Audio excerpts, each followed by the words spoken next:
sports you do and don't know, both within and surrounding Baltimore. Don't ask him about preseason games, oh no, stuffing things in Griffin Basso. Despite it being on the internet, he can call it what he wants, so Glenn Clark Radio, Glenn Clark Radio,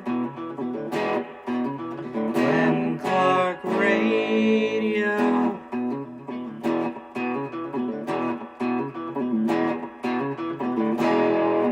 Duke sucks. Came Sunday. Why do you think in the game it might take a couple of plays or so before you kind of get back into the rhythm? Or, Nah, that's what practice for. I was practicing my guys today, and I felt like we had a great day today, and we're gonna execute tomorrow, and then come Thursday night, just fly. How's the hamstring feel right now? Feel good. Feel great right now. You feel like Shout out to the training staff. feel like you're 100%, and kind of when did you sort of feel like, okay, I'm back to my other self? I'm just starting to feel good, so I'm ready to go now. Yeah, that's Ravens quarterback Lamar Jackson, as that is the good news. Based on that, the fact that he was made available to reporters at all, and hit what he said, we know he's back. He's playing. He'll be the quarterback for the Ravens on Thursday night as they take on the Dolphins, or tomorrow night, in Miami. Glenn Clark Radio, Would You Rather Wednesday edition of the program. Would You Rather scenarios are up at Glenn Clark Radio on Twitter and Blue Sky, as well as Facebook. Drew Forrester will join us here in a bit.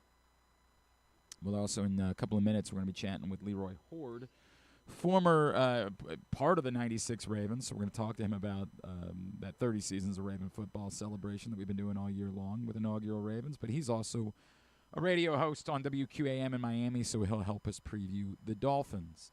So, yeah, Lamar's back. He sort of downplayed the idea that the hamstring might impact him on Thursday night or limit him. I think that's the next question that we all have, is what will Lamar Jackson look like? Will he be limited in any capacity? He suggests he's good to go. That won't be the case. Obviously, that'll be something that will remain to be seen. We'll judge it based on what we see. Are there times where he still appears tentative to take off and run? He's certainly not going to come out and say that, right? Hey, yeah, let the Dolphins know. I don't really want to run. So don't worry about that too much. But we'll watch, and we'll see how it is that he looks. And look, Lamar Jackson's back. And if Lamar Jackson's back, then the Ravens have a really good chance of stacking wins. They still need their defense to be better than it was to start the season. It's been a little bit better the last couple of times out. Hopefully that's something they're building on and continues to improve. They also have a very small margin for error. It was one of the things that I think a couple of guys talked about yesterday. I think I heard Kyle Hamilton say something about that. That, like, look, everybody's happy because the Ravens won and the rest of the division lost, and you look up and you control your own destiny and you're the betting favorite to win. He wasn't saying all those things. The rest of us have said all those things. But as he pointed out, like, one win's nice and all, but you're still 2-5. And that's the reality of it. In a different world, if the Ravens were sitting here at 5-2, we might say to ourselves, this smells like a trap game. You know, you could go down to Miami short week. Bad things can happen. And so in a normal world, it could be that understandable type of scenario. Hey, like, hey, man, this is the NFL. Tough to win on the road. Tough to win on the road on a short week. All of those things. The Ravens can't afford that. They have next to no margin for error. There can't be any of those things. They have to go win on the road on a short week and keep this train rolling and get things figured out moving forward, and now with Lamar Jackson back. We'll get to some of the other things that we learned from Lamar Jackson yesterday, and I guess we didn't learn it from Lamar Jackson because we technically learned it from Marlon Humphrey, but we'll get to that a little bit later on in the program.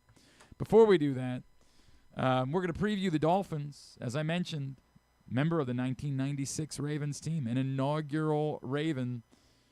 He is Leroy Hoard. We had to do this a little bit earlier on because he's got a radio show that airs at the exact same time. He's with us now here on GCR. Ravens-Dolphins coming up tomorrow night down in Miami. There's a bunch of stuff I want to cover with our next guest. As you know, we've also been celebrating the 30th season of Ravens football this year by catching up with members of the 96 Ravens. And he wasn't here for a lot of it, but he was part of that team for a bit. He is now a midday show host on WQAM down in Miami. He's former NFL running back Leroy Hoard, and he's back with us now here on GCR. Leroy, it's Glenn in Baltimore. It's great to catch up with you, man. Thank you for taking the time for us. No problem, anytime. Hey, man, we were all thinking that, like, this would be a nice, easy one for the Ravens. The Dolphins looked like they were an utter disaster. It looked like Mike McDaniel wanted to be fired in a few of these press conferences. What happened in Atlanta over the weekend, and have the Dolphins figured some things out that they're going to become a threat again? Here's the thing.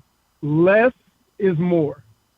What ended up happening is they lost a couple of tight ends, and they couldn't play spread or wide open. They actually played with another offensive lineman that's tight end. Right. And it changed the dynamics of the whole team by accident. So they were able to run the ball. They moved Tua a little bit. They did a lot of things with him, and he throws the ball really well on the run. And a lot of people thought he was a statue. Oh, he's fragile. He's this. But the two games that they've won, they rolled them out a little bit, and it seemed to work really well. And I'm just wondering, like there's one thing to be stubborn in how you want things to look. There's another thing to do things that work. And I'm just curious to see when they play this Thursday with no time to actually change anything, if they kind of stick with that game plan, because they had a lot of success with it.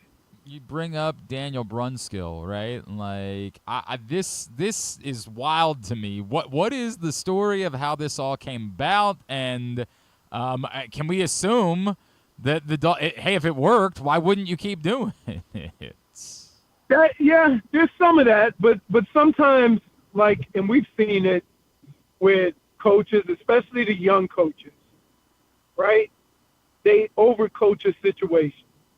And a lot of times with old coach, when you have an old coach, you'll say, why does he keep doing the same thing? Or why does he keep doing the course of a game? Whereas a new coach will think, this worked, something that you're really good at, and you never try it until it fails. You change before it ever fails.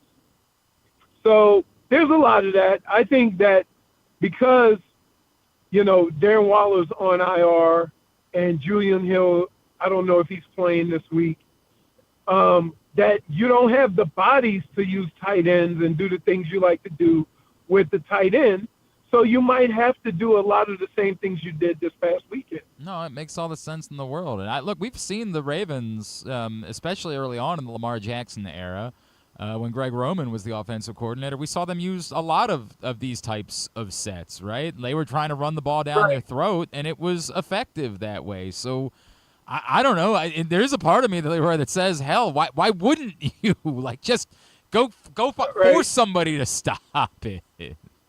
You know what the hardest thing to do for fans and for a lot of coaches sometimes? Win the game that's being played. Yeah. Don't look, style points are great and you want to look good, but in the end, win the game that's being played. Win the game where you figure you have the best chance of winning, and let the final score dictate how well or poorly you did. And if that score is 10-7, so be it. A lot of coaches get too caught up in style points, and at the end of the year, they're not going to look at, how big your win was. This isn't college. All they're going to do is add up your wins and losses, and if you qualify for the postseason, you qualify. If you don't, see you next year. He is Leroy Hoard, WQAM down in Miami, former Raven. He is with us previewing Thursday Night Football coming up tomorrow night. Leroy, you mentioned Darren Waller out. Obviously, the Tyreek Hill went down earlier on in the season. The Ravens early in the year had been susceptible just about everywhere defensively, but particularly against the run. It seemed like that had been sort of the one constant for Miami even during the struggles this year, is that Devon Achane has been as good as we would have expected him to be, correct? He is a dynamic guy. There's only a couple of guys that you even have in the league like that. You're talking about Bijan Robinson. You're talking about CMC out in Minnesota, Gibbs, where they can put these guys out in the slot and have them run routes out there, right? They use them in so many different ways. So he is that dynamic, but you have to be creative in how you do it. I think one time they just lined him up in the slot and had him run a 15-yard square in, and I'm like, that's not his thing. You can't just, and so they got in a little trouble doing that. So yes, he's dynamic. I think you have some other running backs who are bruisers. You've started to use a lot of your weapons in Washington and even Jalen Waddle, so that, you want to start with running the football, and it does create. They're really good, with how they use the ball and show the ball and the play action and the reverses and stuff like that. And now it's just a matter of incorporating it all. They've had a problem incorporating it all. It doesn't look like it ever fits together, even though they've had some success with certain plays. I'm wondering about the other side of the ball, Leroy, and I'm particularly wondering if there's any chance that maybe if the Ravens were to go down there and win, that maybe they could bring back one or two of your defensive players with them, as there's been a lot of talks going into the trade deadline about Jalen Phillips and Matt Judon, even the former Raven. And speaking of former Ravens, Zach Sealer, what do you make of what the Dolphins might do between now and next week? Does Thursday night's game matter in what decision they might make? And if you were the Ravens, maybe who might you be looking at if the Dolphins are willing to make those types of trades? I'll ask you, you want the affordable? Yeah, that's right. You want the affordable option, or do you want the long-term option? Yeah, give me both. The long-term option is Jalen Phillips. It would be a good trade deal because you can get an asset and his contract would be up, right? So if you take him and you think he's going to be a long-term thing, you're going to have to pay him. Yep. What? I don't know, because he was banged up the last 2 years. So there's that. There's Judon, who isn't even really playing right now. That would be an option because they do have some depth. Chop Robinson is coming along. And you do have, if there's one position you have some depth on, it's that. So those are the two options. I think that if there's a move, I think you'd be more inclined to go with the Judon option. But keep in mind, he wasn't even active last week, I don't think. Right. That might be, an option of something you can get, that wouldn't cost you too much, and you could probably get him, for a late round draft pick, if that. But it feels sort of like shuffling the deck chairs at this point. What is Jalen Phillips these days? Now healthy, now back. Are you seeing the guy that you had seen earlier in his career? Are you confident that's the type of impact he could have? Because we certainly think of him as someone who could be a difference maker for a Ravens team that could badly use one. Well, here's the problem, and this is where you get lost in it a little bit. So the main option, when you look at Jalen Phillips, you just want to look at his numbers. You look at his numbers. But keep in mind, this year, he's played more linebacker than simply pass rusher. In years past, he was mostly a pass rusher. And so you got to figure sometimes he's 15 yards deep covering a tight end. So when you look at that and you look at the film and you see these things, you go, oh, he's not just a pass rusher. But when you look at another team who may want him, if they're just looking at his numbers, they don't see that. So that's the kind of thing that he's doing differently this year than he did last year. And I think part of that is why they're not getting as much pressure on the quarterback, because you're used to seeing those 4-down linemen and having those guys just rush the quarterback. And last year you had Calais Campbell and Zach Sealer getting pressure on the quarterback, so that kind of forced everything to those two outside guys. You're not getting as much pressure inside now because Grant is a rookie and he's having some issues. He's trying to pick everything up, and then Zach Sealer's getting doubled. And so now it doesn't look like the outside guys are getting numbers, but you got to give the young guy a chance to come along. And so he's been thrust into a position where he has to play as a rookie, and he's playing a lot. And I think that is kind of affecting what everybody else has to do. So I think Jalen Phillips, if you need a pass rusher and you only use him as a pass rusher, yeah, he could get his numbers. But on this team right now, he's doing a lot of different things, not just rushing the passer. So the numbers don't look like they have in years past. Leroy, it almost seems silly to say, what would the Dolphins have to do in order to take down the Ravens are 2-5. It's weird that we're talking about the Ravens as being, more than a touchdown favorites, but we all know the story. It looks like Lamar is going to be back, and a Lamar Jackson Ravens team should be in really good shape. So I will present it that way, acknowledging the Ravens have their faults. For this to go right for the Dolphins tomorrow night, what is the roadmap? Like, what has to happen for the Dolphins to be able to beat the Ravens? Keep the defense on skates, run the football well, play action them, just have them, not being able to be comfortable and play defense the way they know how. They've struggled defensively, even when Lamar was there. So let's not make it sound like, Lamar's back. They've had problems on defense. And so while we're sitting here talking about, Lamar's back, this is going to be, they're back. They've struggled on the other side of the ball, and they haven't run the ball that well. So you got two of the strengths the Ravens have had over the last 5 years, right? If not longer, is Lamar Jackson being able to run the ball, a running back who can run the ball, and then the defense who will stop. Two of those things haven't really happened. And so what could happen? Yeah, you could control the ball. You can take advantage of the opportunities you get on the defensive end, not turn the ball over. And then guess what? Now you're in a dogfight, because now you have a team who hasn't had a lot of success this year in Baltimore, playing in one of those games where everything matters. And they've had problems. Guys are starting to come back on the defensive side of the ball for the Ravens, so they've looked better, right? But now you got Lamar coming back. What are you going to do with him? Are you going to be able to run the ball? How's his hamstring doing? We don't know what that offense is going to look like anyway. Are you going to feed Derrick Henry? Now, before last week, I would have said Derrick Henry might run for 200 because that's what every other running back has done.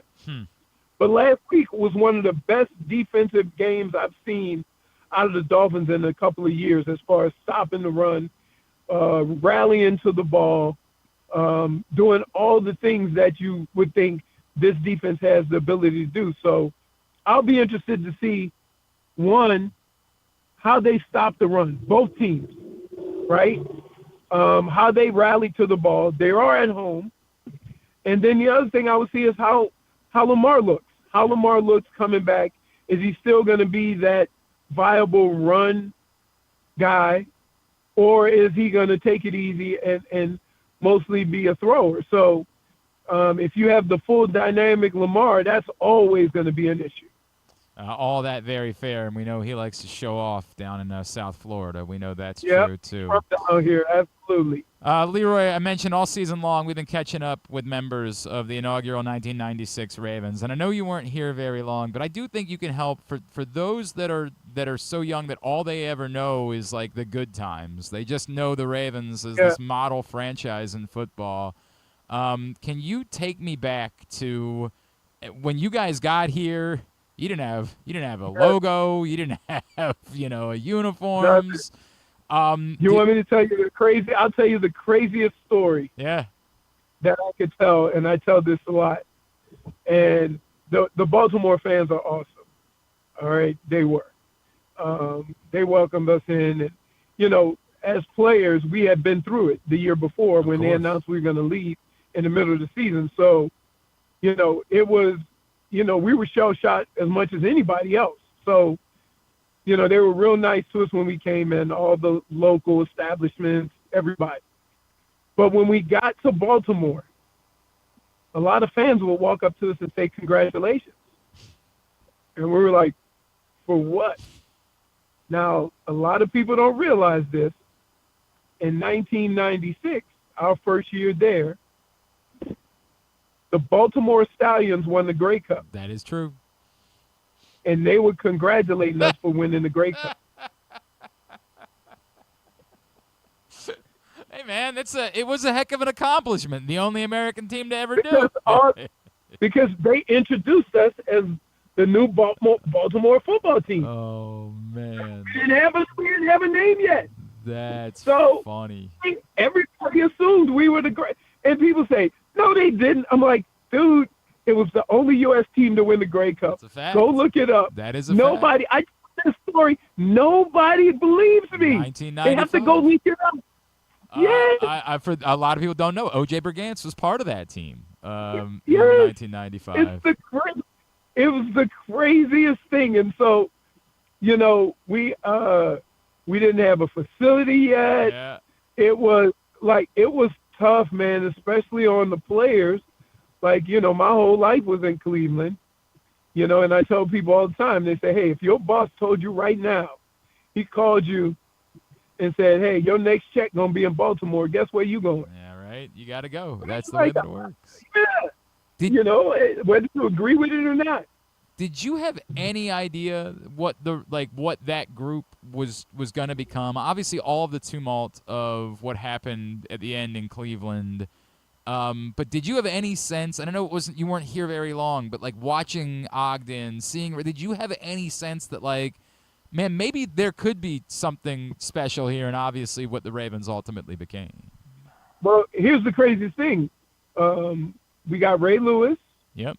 And then Jonathan Ogden, the same draft. And guess what? Jonathan Ogden was a left guard. Guard, yep. Mm-hmm. Yep. And so Tony Jones was the left tackle who went on to win a couple of Super Bowls in Denver. So did we know? We always thought, because remember the year before we had gone to the playoffs.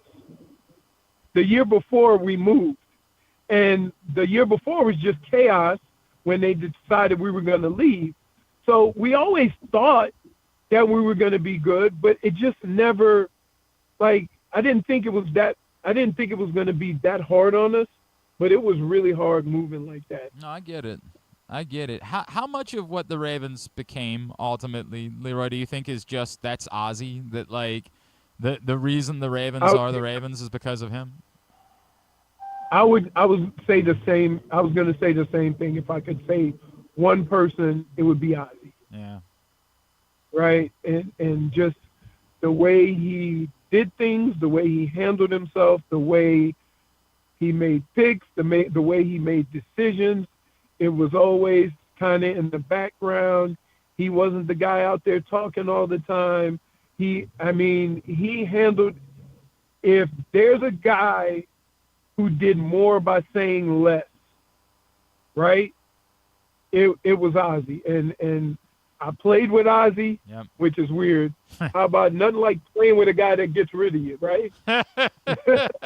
Thanks a lot, man. Thanks a lot. I I thought we were boys.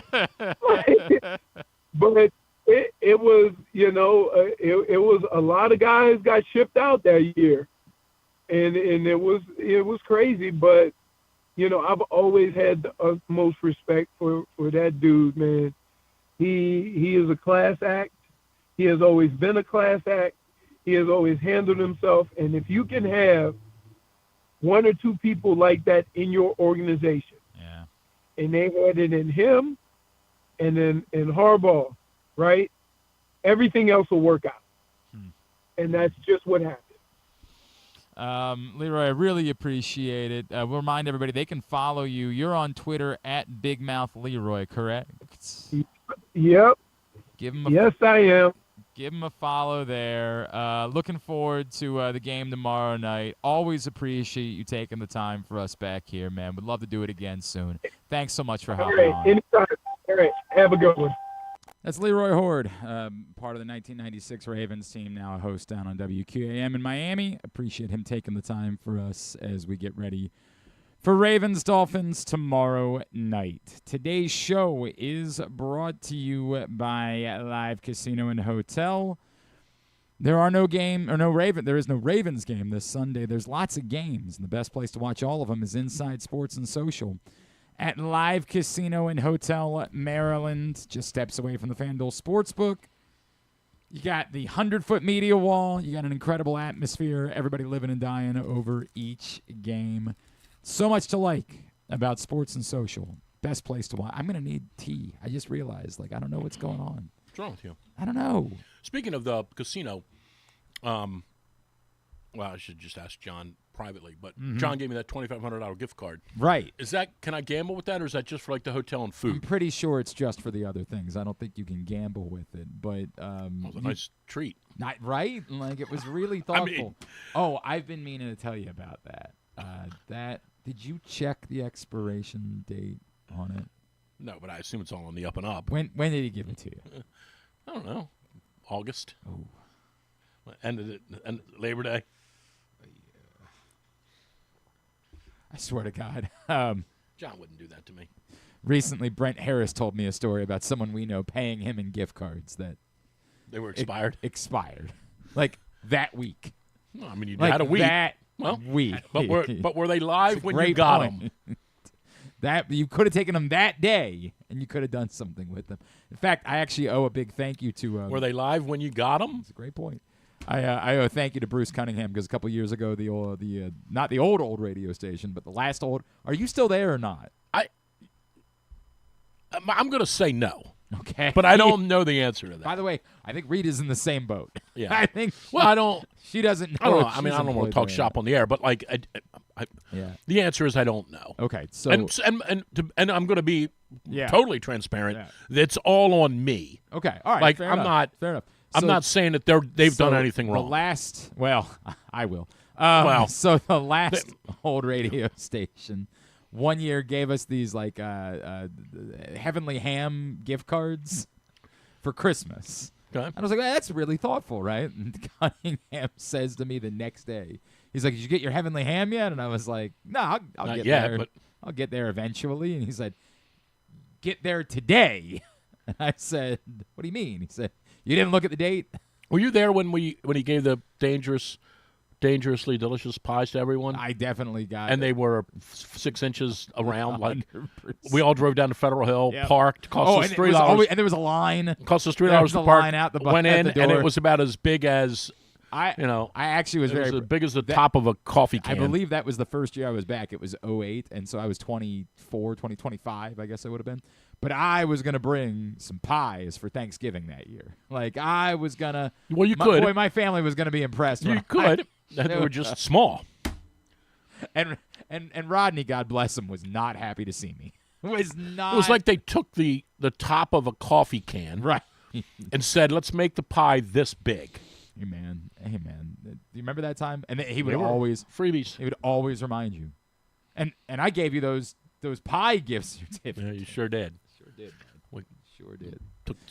We took 4 of them in the face. All right. Because that's how small they were. Drew Forrester, drewsmorningdish.com, in studio with us this morning. Were you up?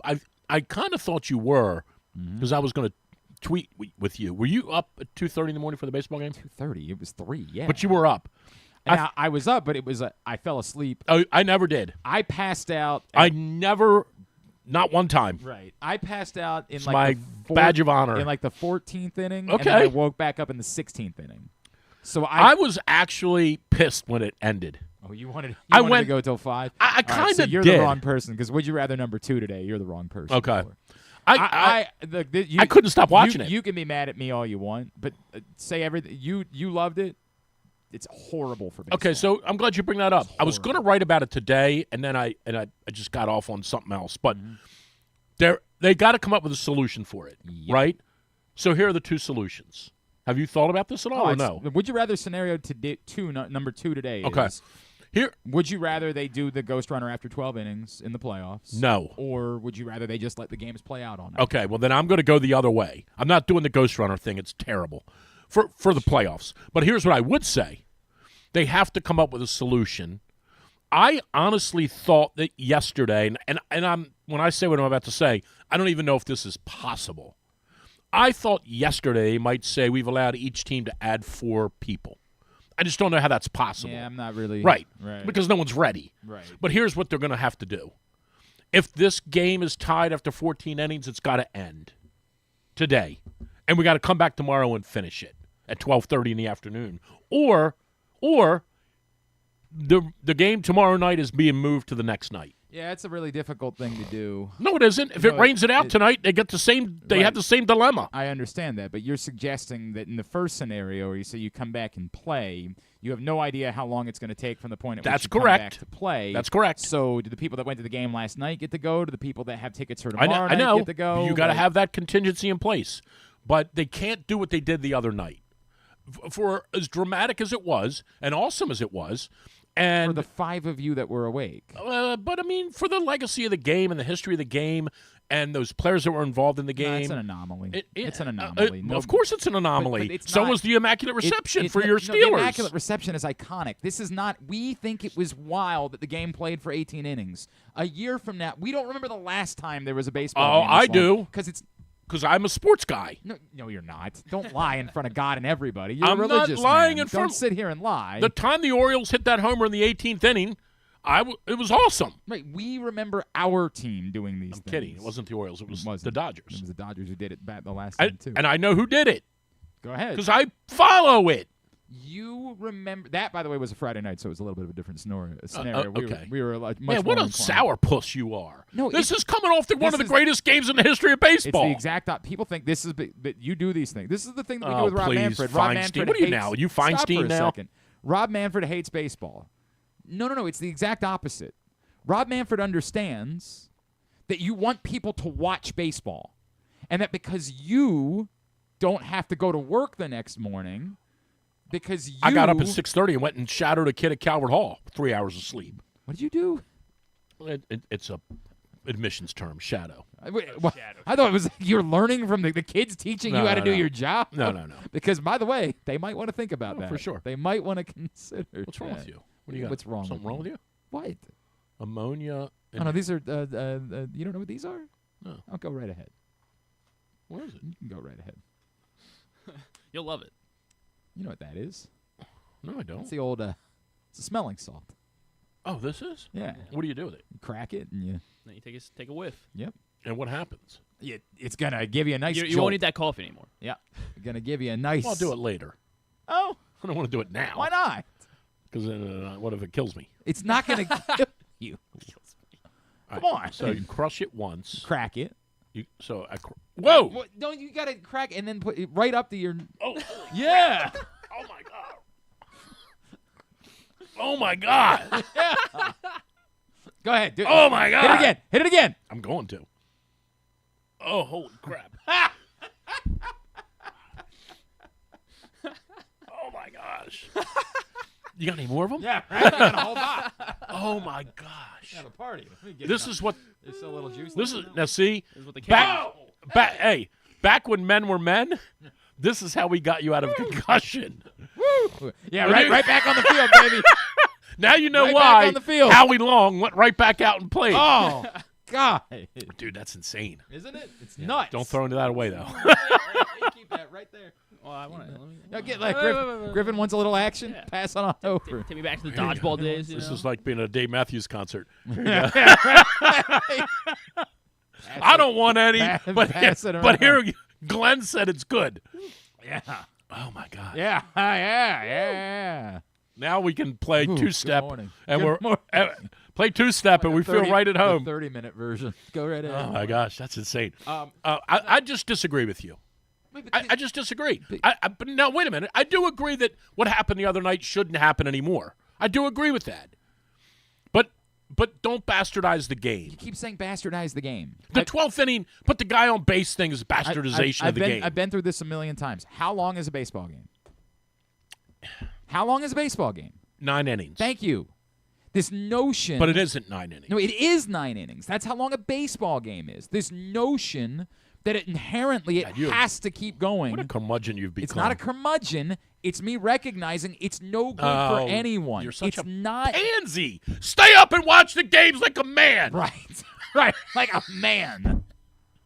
Hey, if it ruins your family, you do that in the name of watching a baseball game. It's sports, The man. next morning, you're pissed off and you're screaming at your kids. That's what they get because you needed to watch a baseball game that doesn't impact your life in any way. Well, be careful there now, because nowadays it definitely impacts our lives. Oh, if you had the because over, You I just disagree with you. I think it was awesome, and I think they should all go 18 innings. Yeah. Until someone's arm falls off. Just keep playing. The on Will that. Klein thing was awesome. Look, man, the Dodgers totally threw Will Klein out there Just to say, lose. Let's go. Lose. Let's get it over with, right? And then he throws 4 innings. Look, I'm stunned that the Blue Jays came back and won. I'm stunned. And it's an Floored. unbelievable Floored. aftermath. I'm not. Ken Rosenthal has the hyperbole master's degree, but he was totally right at the end of the game last night. Like, that is a virtuoso, like, legendary rebound from the Blue Jays. And it would have been for the Dodgers too, right? 1000%. Like, if the Dodgers would have lost the night before, same thing, but it was at home for them, so it's different. I expected the Dodgers to win last night just because. Oh, I totally did. I thought I don't totally. think and that's what I'm saying. I don't think it would have been legendary for the Dodgers to win. I think in a way it's shameful. What I meant was the other way around. Yeah. What I meant was, had the Dodgers lost last night, okay, and then come back and win. win, 100%. it would have been the same thing, but it would have been a little different because they were at the home. idea of there's nothing. You just played 18 innings of baseball and lost. I can't imagine having to go back out there the next day after that. Be like, all right, well, right. We'll If just you have 2 pretend days like off or something, it's a different story. 100%. So that's unbelievable to me. It's like when we go up there tomorrow night or down there tomorrow night and get beat. That's We a great got point, 10 right? days to recover from Exactly losing right. 21 You'll to be- 10 and of you'll be those all right. creeps. You'll be Right. Right, there you go. After that, Right. We're We're not losing to a guy who wears capris, but no, like, are we? It's the Are we really? I'm pretty sure the Ravens have guys that wear capris. Not coaches. Well, okay, fair. Not men. Okay. Have you seen? Put a picture of him up. He's Of fine. Mike What are you McDaniel doing? on the Would you sideline. stop And this? tell me how you could play football for this guy. Stop. Just tell me in your heart of hearts, and I know you're on the other side and What is some that of these on the other side? I know you're on the other side of some of these What does that some of these mean? things, but tell me you could play, you could just get a whole pic. Tell me you could play for him. When he says to you on the sideline, you got to toughen up, cowboy. Again, how much money am I getting paid? Because I can play for a lot of guys. How you going to play for that? Well, I'm not sure if that's what he leads with. Is you got to toughen up, cowboy. How you going to play? I'm pretty sure. How they're you gonna, playing? They're going to call the plays, and you're going to go execute them. How you playing for if that? I had to guess. Some nice shoes. I like this. They're good-looking shoes. He's I got mean- that going for him. But that's where we've gone in football. So you're okay with the fact that these magical moments happen in baseball and nobody can see them? I mean, okay, then. So what's your solution? My solution is Start the easy. games at 3:00 in the afternoon. No, first of all, they should start the games at 7. There's no doubt they should start the games at 7. and I wouldn't disagree with that either. and- I don't know that would have made the other night. No, because they shouldn't be going 18 innings. And I agree There's with you. no I reason do for there agree to with you ever on be that. An 18-inning baseball do- game ever. I am in lockstep with you there. I think that it is very obvious why. But when there are, they should always be on the West Coast, so they go until 3 a.m. That's right, a good point. That's a great point. That's a good I point. don't But know. I just don't. Didn't start at 10 o'clock. I think there's another way around putting a guy on second base to artificially impact the game. We keep saying it's artificial. It is. Okay, so is it... Because you need to get a guy to second base. Is it artificial when they take a guy off the ice in hockey? Of course. That's artificial to you. Well, of course. So overtime in hockey to you is artificial. Of course, because they're attempting to get a result at the end of the game. They don't want the game to end in a tie. Or they would just make it 5-on-5, and they'd skate around for 5 minutes, go through the motions, and each take a point. So, of course, it's artificial. I like overtime hockey. I do. Hell, there might even be an argument. I wouldn't say 3-on-3, but there might be an argument they should play 4-on-4 the whole time. If you wanted to, we've had this argument about soccer forever, when all these, I'm one now, all these old fogies are like, there's no scoring in soccer, it's boring. All you got to do is take 2 guys off the field, and it totally changes. We have determined World Cups on penalty kicks, which is shameful. You think which is awful. Which is awful.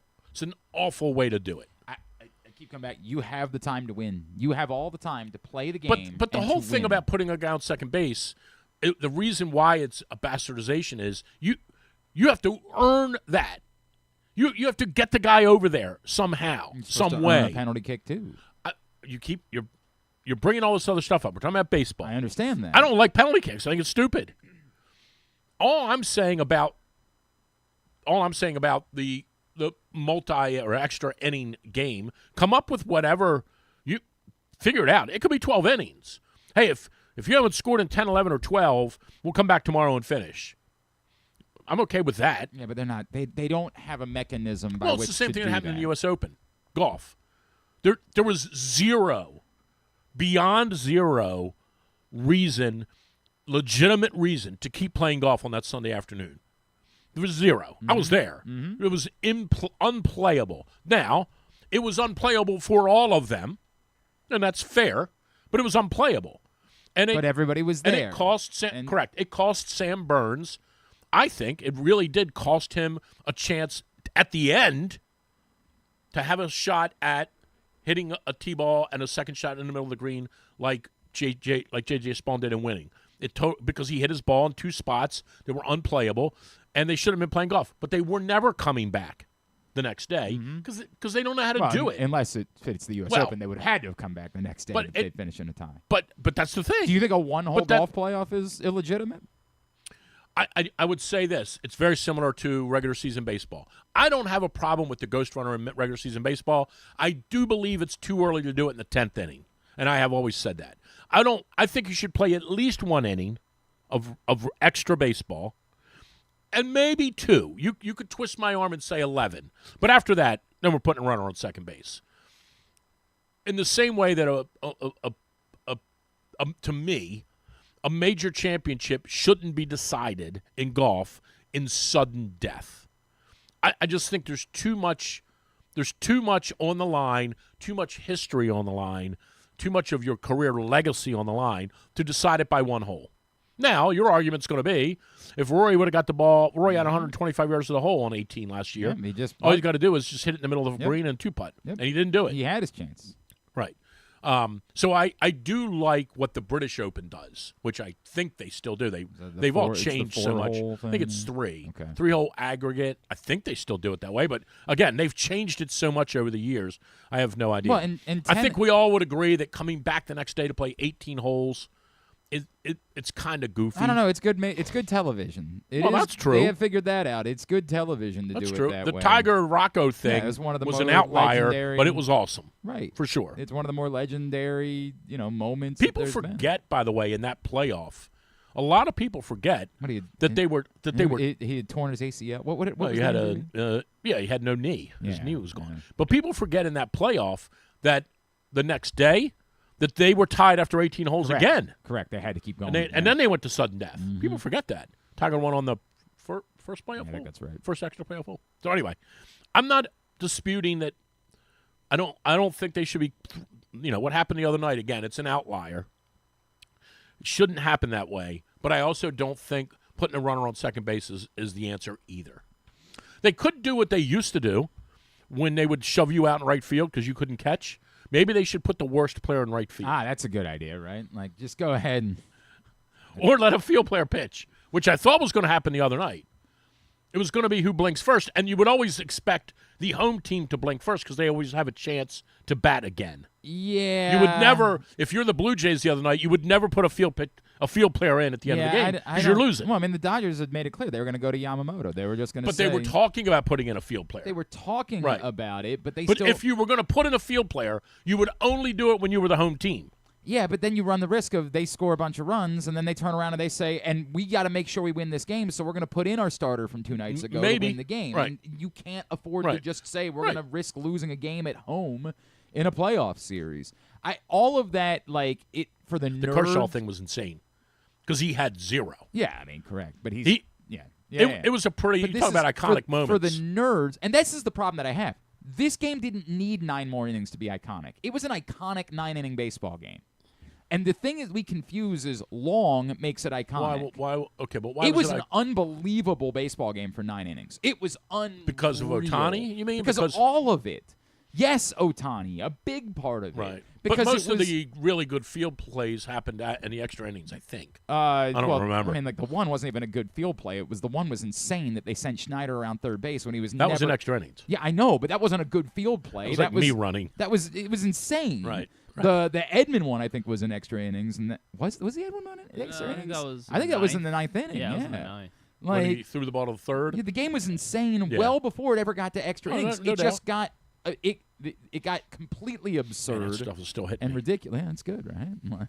Get in on that. It just got utterly ridiculous after that.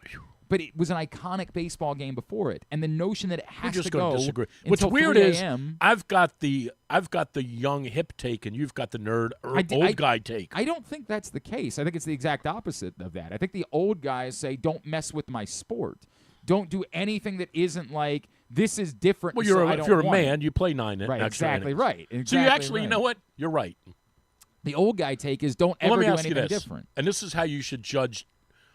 And I'm trying to help you here, guide you a little bit, which I've always done. You don't have to guide me. Well, no, but I've always done this for you, right? Sure. When did that start? Uncle Drew. Okay. Here's the way today in 2020. This is good for you too, there, kid. Okay. The way you do this in 2025.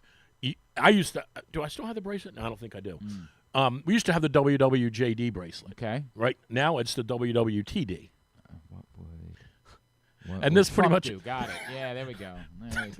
It's a great question. So what would he do? Probably dance and tell people to. But give him he money. would say, "We're playing baseball." Would he? Sure. Would he though? He would say. I mean, he wouldn't. Probably. I'm a man.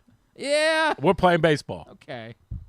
Well, he is. Look at his physical fitness. I mean, it's hard to question that guy. 239, right? 6'2". It's amazing. It's unbelievable. 239, 6'2". It's incredible how that's worked out for him. Specimen. It's his BMI. Perfect. It's what it's it like is. 3. It's perfect. It's like 3%. All you guys want to do is pick on him. That's a great point. All we ever do. I don't know who we is, but all we ever do is pick on the guy. We'll come back in. How about when he walked around in Japan yesterday and didn't know where to go? Oh, yeah. And the Prime ladies doing everything. The Prime Minister's like, hey, big boy, over here and bow to the flag. He's wandering around like Tiger Woods on the interstate. He doesn't know where he is. Oh, Lord. We'll come back in. We'll talk. He's got these smelling salts. Yeah, right. Don, take a whiff of this. We'll talk about the Ravens. We'll talk about we'll do the rest of Would You Rather Wednesday. Drew 27-10 Dolphins. Drew says to play it until 7 in the morning if you have to. Now that would have been cool. Play it until everybody perishes. That would play it. Well, Sandy Koufax passes away, sitting in the crowd. I mean, man, that's just the way it works. All right. Well, let me ask you this: Jason Bateman, if you're going to go out, what better way to go out? That's a great point than watching guys swing for the fences. Died on the field for 9 threw a pitch innings. and died. Well, I don't think Sandy Koufax was going to pitch. I don't think they were. He did the other night. It was Kershaw. He felt the did you hear the interview after the game when Freddie Freeman said? Did I? First one. You stayed for the post game show. I couldn't go to sleep. Freddie Freeman said his first pitch was 89, and we all looked around at each other in the infield and we're like, "Oh boy, oh no, this ain't gonna work." Right. Hey, don't forget, countysports.zone is where you get everything you need to know about high school sports here in the state of Maryland. Countysports.zone. Drew's here. It's Glenn Clark Radio. Oh, County Sports, I'm proudly sponsored by your local Toyota dealer, buyatoyota.com. Game day hits different with Live Casino's Big Plays, Big Pays hot seats. Head to Sports and Social on select Sundays and Mondays in October. We'll draw 10 hot seat winners every hour. When the home team scores, we'll double the prize pool. Plus, we'll give away $50 sports and social gift cards with every touchdown. Watch and win at Live Casino. At Owings Mills, must be 21. Please play responsibly. For help, visit mdgamblinghelp.org or call 1-800-GAMBLER. Feeling sluggish, unfocused, or not like yourself? It could be low testosterone. At Game Day Men's Health, we specialize in testosterone replacement therapy to help men boost energy, improve mood, and regain confidence. Our treatments, including testosterone cypionate, are safe, natural, and tailored to fit your lifestyle with weekly injections or pellet therapy. Get started today with a free testosterone test and feel the difference. GameDayMen'sHealth.com. Game Day Men's Health, where men reclaim their game. The weather's getting cooler, so when you and your family are picking out a place to dine, be it lunch or dinner, let's make it nice and easy. Now, with 2 great locations, the Costas Inn remains your #1 destination. Whether you want to get steamed crabs and the full Costas menu out at the original location at 4100 North Point Boulevard, or sample the complete menu minus the steamed crabs at the new location above the grandstand at the Timonium Racetrack, Costas is your place to go. Check out the website, CostasInn.com, for a look at the menu, and if you want to plan that crab feast, call 410-477-1975. The Costas Inn. Gambling can be a fun and entertaining experience, but there are risks involved. If you're planning on betting on the game at the casino or on your phone or computer, know your limit, stay within it. Set a budget and a time to stop. Remember, gambling isn't a financial solution, and it doesn't mix well with alcohol or drugs. Know the risks and have a plan before you begin gambling. For free and confidential services, call 1-800-GAMBLER 24/7 or go to helpmygamblingproblem.org. Looking for Baltimore's premier waterfront dining experience? Head to Nick's Fish House, located in the Baltimore Peninsula. Enjoy crabs all year long, plus happy hour Monday through Thursday from 3 to 6. Planning a celebration? From rehearsal dinners to corporate crab feasts, Nick's is the spot to make it unforgettable. And the fun doesn't stop there. Live music fills the air every Thursday through Sunday. Check out the full lineup at nicksfishhouse.com. Nick's, it's where Baltimore comes to eat, drink, and play by the water. Make the most out of every day in your Toyota RAV4. Available in hybrid or gas-only models. A RAV4 can get you where you want to go in style. Check out buyatoyota.com for deals on new RAV4s from your local Toyota dealer today. Coming back in here with Glenn and the other guy, Garrett, whatever his name is. You know who they are. Back in here on GCR as we continue along on a Would You Rather Wednesday edition of the program. What? Drew said honest mistake. Oh, yeah. Yeah. We're making a few of those around here these days. What'd they do? Honest mistakes. On the honest Harbaugh. Sometimes guys make honest mistakes, right? Like, definitely didn't We're mean not to really gonna talk mislead about- anyone. I don't even know what your take is. I don't have any. This is the crazy part. I don't even know what your take is. I really have no take about it. I really don't care. Anyone who was trying to tie it into, and we both love Mike Florio. Anyone who was trying to tie it into what's going on in the NBA, it's brainless. There is no comparison between the Ravens and the zero injury. chance, beyond zero chance, that John Harbaugh stood up there and intentionally lied and didn't think if he lied he would get caught. There is no chance of that. There is no way that John said, I'm going up there and I'm going to lie, and on Sunday morning, when Lamar doesn't play, we'll say, oops. There's no way that happened. You won. There's no way that happened. Well, and I think the more likely scenario is somewhere in between those two things. I think the more likely scenario is the Ravens knew that Lamar Jackson wasn't going to play, but also thought they were within their rights to say that he was a full participant because he fully participated with the scout team. I think that's exactly what happened. I think they believe that, which is not truthful, but also a game that you could reasonably expect an NFL team to play. It's the type of thing where, like, within gamesmanship in football, I can absolutely understand John Harbaugh saying, look, we know that Lamar's not playing, but why are we going to tell them that? Like, we can just list him as questionable because that's what questionable means. To the point that he made afterwards, in a world where we got rid of doubtful on the injury report, we kind of ask for this. Like, we only care Well, I'm about a bad person to talk about it because I think the injury report is awful. Because I don't think you should have to tell people what you're doing with your team. But I realize, but I know why. Correct. And I'm not naive, but I also can be not naive and also call it what it is, which is idiotic. It's idiotic that I have to tell you in advance who's playing for my team.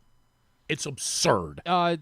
Yeah. It always has been absurd. And I know why it's done. Right. To an extent it is. It's all about gambling. Yes. No one gives a flying F about fair. And television in general. We can say it's sure, all about gambling. But that's the same thing. It's also about... It's eyewash. Like, we don't want NBC to think that they're getting Patrick Mahomes versus Josh Allen. What they're really going to get is Carson Wentz No versus, question about that. Like, that... But that doesn't trump...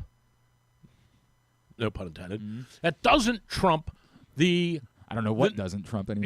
Yeah, right. It doesn't trump the need or the whatever. It doesn't trump the need for the games to be fair. And to me, I don't have to tell you anything about my team. This is the one area I will always defend John when John is naive, very openly naive about injuries. It's none of your business who's playing and how long he's going to be out. That's my opinion. Maybe that's old man in me. It's John but Harbaugh's stupid. opinion, rightfully so. But it's not the NFL's opinion, and the I know, NFL has good reasons. Because they think they're a TV show. Correct. Well, they are a TV show. That's the reason. Right, what they're going to say is, John, you can be as mad about it as you want, but you see that house that you own? Right. You own that house because of this. So if you want to go back to nobody knows who's playing, then by all means, go coach in a league where nobody cares. Go coach in the... What was the league the Baltimore Mariners played in? Go coach in that league. Let's go football. And then you don't ever have to tell anybody who's playing and who isn't playing. We'll go football, though. But I'm not trying to S on the Baltimore Mariners, but you get the point. I don't think they had elaborate injury reports in that league. If that's what you want, then you can go do that. But if you want to live in this But it's also nice for house, fantasy football, too. It's for all of it. Yeah. It's for television. It's for fantasy football. It's for gambling. It's for people choosing to watch, buy tickets, back all of to it. your point, and I used to have to do this in soccer. It drove me crazy, and we definitely fibbed. We just did. Of course you did. But we didn't have any. The only reason I don't even know why we did it. I think we did it in the old days because it was what you did as a league. Every Wednesday you got to file an injury report. My trainer would come in and we would go, I don't know, Hunjack's hamstring's bothering him. I don't think he's going to play on Friday. Probably list him as out. I'm like, we're not listing him as out. You're insane. We'll list him as questionable or doubtful. Right. This is what happens, to your point, and this is what we do a really good job of in our world, right? We overcomplicate things. Is he definitely going to play? Yeah, for sure. Okay, he doesn't have to be on the list. Probably going to play? Yeah. You know what we'll do? We'll call that probable. Mm-hmm. Is there any chance at all he could wake up on Tuesday morning or Friday morning and his neck might still be bothering him? Yeah, there's a chance. We'll list him as questionable. Mm-hmm. Hey, you going to play on Thursday night? I don't know, man. My quad is still killing me. We'll make you doubtful. Mm-hmm. But instead what we did is we went to this new thing now where it all depends on what it is in practice. Everybody's questionable. Everybody's questionable. Well, that's what Belichick used to do. Right, correct. Belichick and this is why it changed. Right. It changed because Belichick said, just put them all 35 guys as questionable. Correct. And then they said, well, you can't do that now. Right. Sorry, Bill. Did he practice? Mm-hmm. Well, he practiced. Okay, how much? Right. Oh, he practiced most of the time. Got it. So we'll call him limited. Mm-hmm. Well, it's an outrage. It's stupid. It's beyond stupid to tell the other team who's playing for you on Sunday. I understand the way that you feel. The NFL has good reason to not feel that way. Very good reason to not feel man. that way. Like Kobe Keep said. going back to, Well, like Kobe said. Right? Put that up there where Kobe told everybody we're they were right. soft. We're all right. Soft. That's the reality. And so the only question for the Ravens you and is, the rest of you people who gamble. That's right. I know. Guys like me. We've ruined the sport, frankly. No we really question. have. How much you win last night? 410. There we go. Nice night. Nice night. But to the point, as far as the NFL dealing with this, the NFL's going to ask the Ravens, did you know? And that is a fair question because while you and I didn't know that Did you know what? That he wasn't playing? No. Or did you know the rule? You and I didn't know the rule. We did not know that if someone plays with the scout team, they have to be listed as limited on the injury report. No one knew that. You're all pretending in hindsight that you knew that. And no one knew that. But, okay, but John Harbaugh should know that. Florio know that. Yeah, I'm sure. John Harbaugh should know that. He should have been made aware at some point. And if there's almost no doubt he was made aware at some point, and so he's going to have to be penalized for that. There's no getting around it. He will have to be penalized because the NFL undoubtedly sent out a memo to everybody, and it might have been an email that he didn't bother to read the same way that you don't bother to read emails from work. You haven't Odyssey used to want us to do like 100 training sessions. You haven't done any of them ever since you I worked honestly there. did like the first 2, and then that's and it, was embarrassed. Right? 100%, right? It's when waste of when your you time. see a woman walk into the ladies' room, do you ever follow her in? Right, 100%. But that's the thing. So undoubtedly, the NFL sent. And I got the green light when I said no. It said proud of you. It Good said job. right answer, and I'm like, whew! Wow. I was scared. I know. Couldn't quite figure that one out. I was scared. So that they probably sent an email out, and they're going to say to him, "This is you have to whether you knew or not." And I don't know whether John knew and just thought he could get away with it. Thought there's no way that anybody's going to say that Lamar only participated with the scout team, or whether he genuinely didn't know, wasn't aware. It kind of doesn't matter. He'll have to pay a penalty for I agree on all that. Check, check, that's, check, and check. That's the way it's going to work. I believe, this is what I would say, that this is far more of a PR faux pas than a head coach faux pas, in my mind. They're the ones that file the injury report. Right. John, you know this because you've been there. They ask him. They ask him what? What do you want us to say? What do you want us to? I think it's the exact opposite. No, I think they give him. No. I think they give him a sheet of paper, and they say, "We talked to." No, it's not Tessendorf anymore, but we talked to the trainer. I don't even know who I'm talking about when I say this. Right? Roquan's quad is better. Practice today. He looks like he's going to go on Wednesday. Practice Wednesday. Okay, great. I think they give it to John. Now, John, I agree. I'm not trying to defend John at all. If John screwed this up, he screwed it up. I do think this is very much like going to court for a speeding ticket and using the line we all use, guilty with an explanation. John's going to say, yeah, we're guilty, but let me tell you what happened. Here's what happened. Lamar said, I'm feeling good.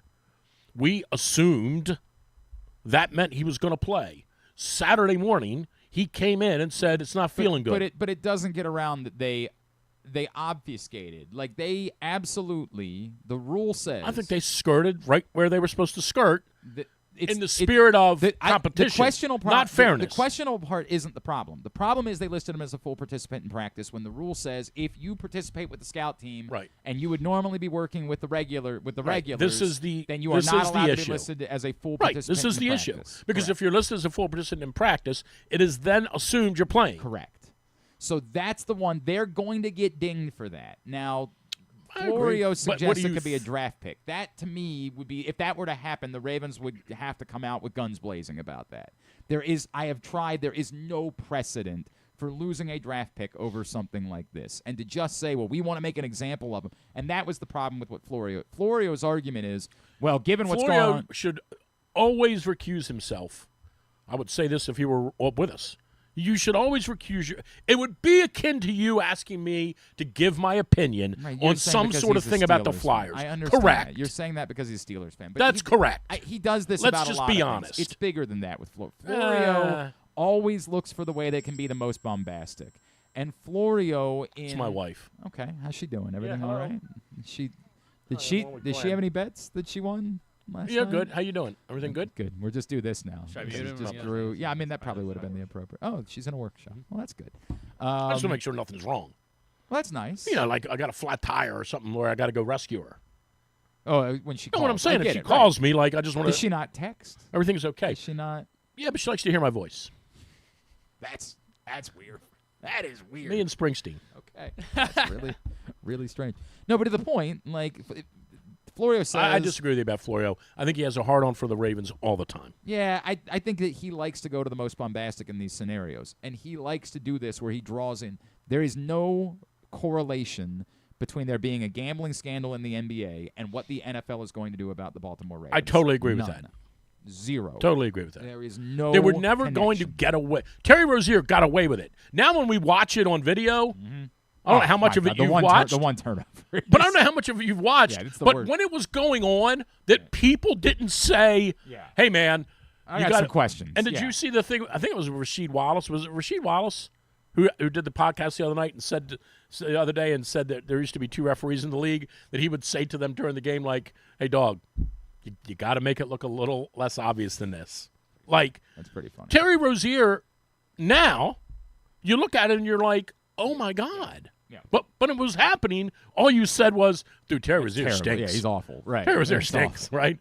Well, John was never getting away with this. And it didn't have anything to do – the Ravens weren't betting on themselves, betting against themselves.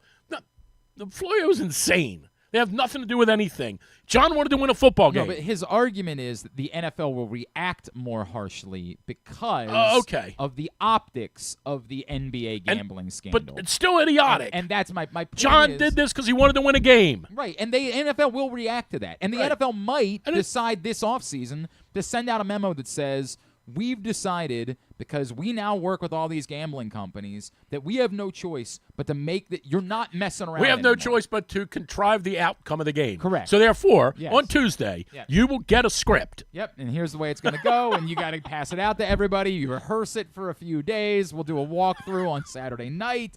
That one won't be on TV. And Don't kid yourself. I understand. Could be coming down the road. But they might very well do that this offseason and say, we have no choice. There's going to be no more. There's going to be no more trying to get around the injury report. There's going to be no more trying to play games.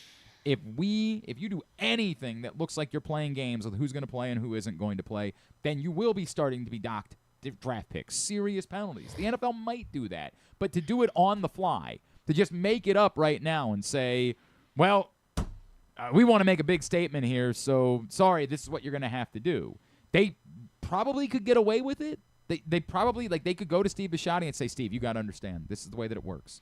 You want to be a partner with us? Got to lower the boom on you. This is the way it's going to have to work. And we'll give you something back at some point. Like, we'll do something for you to make it up to you down the road, but you're going to have to understand this is the way things are going to go right now. You're one of us. We work, I'm the commissioner. We're together.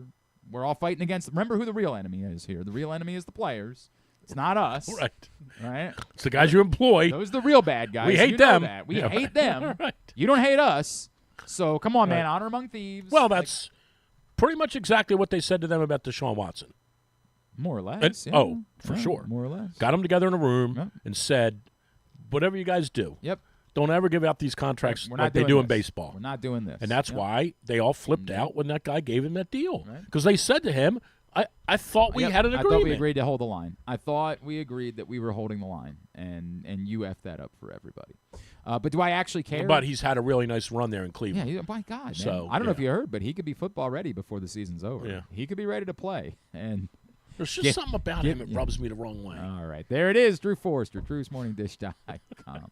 Do I actually care? No, I don't actually care. Not about this. I couldn't care less. There's lots of things with John Harbaugh that I care about. You should ever have to tell anybody what you're doing with your team. Don't actually care about this one. If it costs him a draft pick because the NFL, then that's a bummer. I just don't think – I'm going to go back to this, though. Whether or not it was just whether or not it was pushing the envelope, brushing up against whatever you want to call it, there's just no way that John thought, I'm going to go up there today, tell him Lamar's not playing, lie about it, and not get caught. You're getting caught. It's just that simple. If Lamar doesn't play on Sunday, people are going to say, you said he was playing on Friday. That part isn't the problem. That isn't the problem. But it is the problem when people say John went up there and lied on purpose. It is the problem. I think he very well thinks he could get away with the fact that he was listed as a full participant. I do think he can get away. And so you're saying when they don't play him on Sunday, right? They're going to say to John, hey, what happened? He said he was a full participant in practice, and John's going to say, and then he woke up Saturday morning and he had a bit of a setback, and so he didn't play, and that's the end of it. I think he thought that he could get Well, why didn't you tell us Saturday? Because we don't have an obligation to. Or they always intended to, but it was one or more. I got the under. That's a great point. No. I don't think he's going to say that. I don't think. Did the under hit the other day? I don't remember what the number was. What was the number? What was the final score? 46. 30-16. Yeah. Oh. Oh, it might have been right on the number. No, with Huntley, it was probably like 40.5. Yeah, what did it probably drop like 42, to? I would Something like guess. that. Listen to you guys, you gambling, I know, right? gambling freaks. Went over. It was 44.5. So How about Gee. by a point How and a half. about that? Gee, isn't that a surprise? Went over by a Weird how point and a that half. works. Real weird. Did you see that one ball they dropped? That's weird because the Bears were marching down the field to get a touchdown late, but didn't come away. Oh, that's odd. Right. That's odd. Right. Oh my God, who was the crazy? Somebody was telling me an insane bad beat from this week. Oh, I didn't watch Bad Beats yet. No. Oh my God. Well, I love bad beats. I gotta I love it figure out because that Van one. Pelt is so. they're both over Well, the and he top. likely bet all of them. He likely. Oh, it was the Wizards last night. Oh my God. Oh. Up by 6. I don't 17, know how. 17-point lead. They were plus 4.5. Okay, so they have a 21.5 point Cushion. 17-point fourth quarter lead. It was 6 seconds left in overtime. They're down my by 3. God. They turn the ball over. You can pull it up. They turn turn it the ball over, and Philly and just then jams it. No, they commit a foul. 2 foul shots. Lose by 5. Lose by 5. Oh. Unreal bad beat. Unreal. Yeah. This is probably from I Monumental. feel terrible Yeah, it's from for. I feel Monumental. terrible for all these people. For who? These losers. The Wizard fan? The one? These losers who bet on these games. Put it on because I'm like down 3 with possession, 6.5 to go in overtime. Here's a bucket, right? Let's see if the play design worked, and it was taken away by Grimes. We're down by 3. The line is going. Grimes makes this one. 22 off the bench. Now 23 for Quentin Grimes.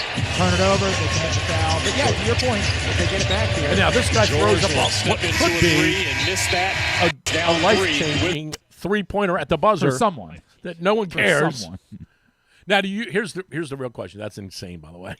Poor Wizards.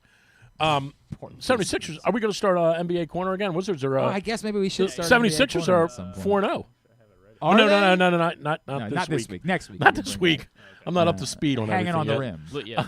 Lucas wanted to. Yeah, you're not up to speed. I'm not up to speed Lucas yet. wanted to know what you think of A.J. Mitchell. I mean, if they give him the ball more and he can run, and if they're blocking for him, point. I mean, A.J. Mitchell. yeah. Oh, A.J. Mitchell. You meant Keaton Mitchell. Anyway, Hang So- on. This is a fun game. How many guesses till Drew figures out what team A.J. Mitchell plays for? I mean, I definitely. You, needed a few. what do you think the number is? You set the number. 8.5. 8.5. So you're saying that before we get to 9, Drew will have named the basketball team that A.J. Mitchell plays for. Nope, you already set the number. Drew, here we go. What team does A.J. Mitchell play for? I'll take the under in this. Okay. A.J. Mitchell averaging 18.2 Can I points take per the game over then to so I start can the root season. against them? Stop. All Go ahead. Philadelphia. 0 for 1. Minnesota. 0 for 2. Detroit. 0 for 3. This is almost as good as who he play for. This is almost as good as that. I just don't follow the Jazz all that much. Yeah. Utah Jazz. It's 0 for 4. Portland. 0 for 5. How many teams are in the freaking league? There's 30. Where have I not gone? I've been in every corner of the country. Miami Heat. 0 for 6. Does Nashville have a team? Not currently. They should. That's a great point. Great It's a city. Nobody's going to argue with that. Charlotte Hornets. 0 for 7. This is Gotta starting to get get it nervy. here. Yeah. Starting to get nervy. Starting. Wizards. 0 for 8. So do I got to get it here, This right? is the one for Griffin. This is the one. I gotta this get it. comes down to this. No, I think I already missed. I said it 8.5, didn't I? I thought you said 9.5. No, you said Oh, 8.5. did I say nine? If I get it right here, I'm good. Yeah. No, this is my 9th attempt. Yeah, this is so mine, you've already yes. lost, Yeah, yeah. yeah. Well, then It's a- never it's a mind. loose Cleveland. I kind of want to keep going. Well, hold on. Yeah. Until I get it right. Yeah, I kind of want to keep going. Denver. Keep going. Lakers. Keep going. Seattle. They definitely don't have a team. Yeah, they do. They don't. I Where are promise. they? The Sonics. They moved to Oklahoma City. Oklahoma City. Hey! So basically, you got it. Yeah, Seattle was right. Number 12. He's, This I guy do know doesn't he's averaging 18 points That's a it. game. That's your host of Hanging on the Rim, which returns next week. Are we doing shaved ice too, or no. Yeah, Cap did shaved Ovechkin ice. get his goal? No, because they lost 1-0. Actually, a lot of good games last night, in particular. Well, everyone played, right? So. Pretty much, yeah. Vegas doubled up Carolina 6-3. Draisaitl had a couple of goals, much to everyone's delight. To certain people. Who else? Oh, there's a crazy game in Colorado. I don't even know if I know the final. Colorado went ahead 5-0. Oh. New Jersey scored 4 goals in 4 minutes to make it 5-4. Holy crap. And then the last time I checked, it was 7-4 Colorado. Imagine when Colorado got that script. They were like, here's the way it's going to work. You're going to score They're going to go up 5-0. And then you're going to give up 4 straight. And they're going to say, this is ridiculous. Like, what are you doing? We're not doing that. They're like, hey, man, you agreed. You decided The Rangers' offensive ineptness is like the story of the league. It's hilarious. I think the story of What the was league the is- score last night of the Rangers game?